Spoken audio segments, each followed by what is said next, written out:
రాగి దోశలు వేసుకున్నామండి. రాగి దోశలకి ఏమేం కావాలో చూపిస్తాను. దోశకు కావాల్సిన పదార్థాలు చూపిస్తాను.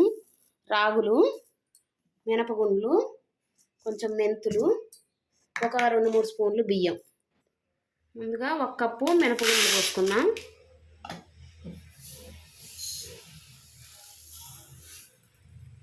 2 కప్పులు రాగులు పోసుకున్నాం.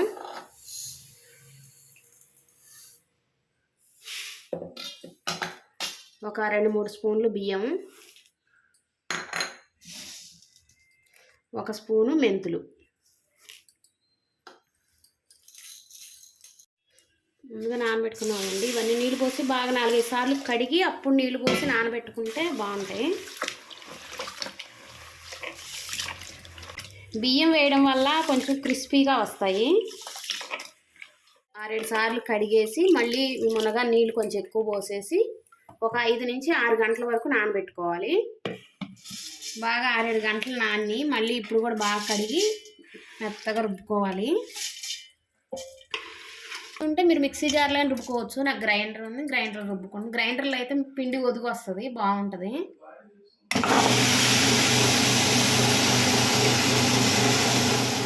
ఇగోండి ఇలా మెత్తగా మెదిగిపోయింది, గంధంలాగా అయిపోయింది. ఇది సోళ్ళు ఉంటాయి కదా, దానివల్ల ఇలా కలర్ ఉంది.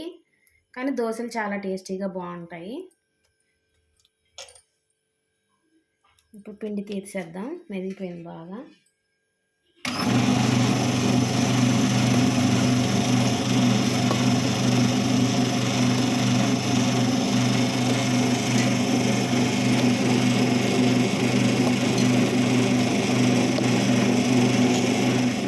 తోడాం కదండి గిన్నెలోకి, ఇది నైట్ అంతా బయట ఉంచితే బాగుంటుంది. పర్లేదు, పులుపు పడితో గ్యాస్ స్టవ్లో అట్లాంటి ఉన్నోళ్ళ మట్టికి ఫ్రిడ్జ్లో పెట్టేసుకోండి. అప్పటికప్పుడు తీసి కొంచెం పక్కకు పెట్టుకొని ఉప్పు కలుపుకొని దోశలు వేసుకుందాం. మనం రేపు ఉదయం దోశలు వేసుకుందాం.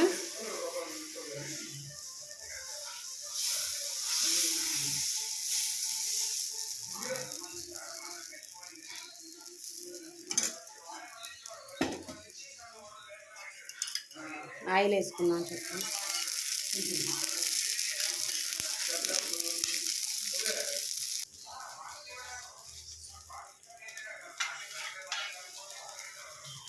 కాలిపోయింది, రివర్స్ చేసుకున్నాం.